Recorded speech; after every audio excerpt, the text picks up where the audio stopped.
If you want to enable or disable the mobile data saver on Redmi Note 14 Pro Plus 5G, then first of all we need to go to the security app.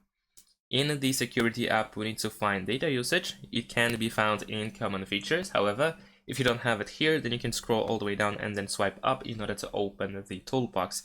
And then over here you should be able to find the data usage option as well. Now over here you will find your SIM cards.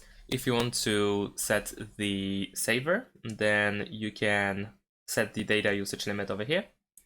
And you will see some options like monthly data limit that you can set up manually. You can also choose when data plan is used up, or actually what should happen when this happens.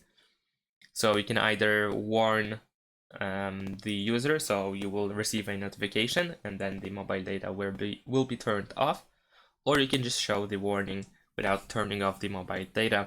We also have some additional settings like the data usage warning level, which can be set to a different percentage.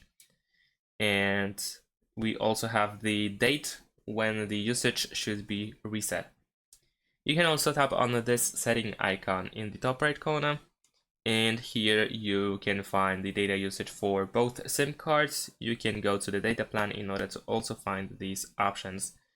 And that is pretty much it. Thanks for watching, leave a like and subscribe to my channel, and see you in my next videos. Bye!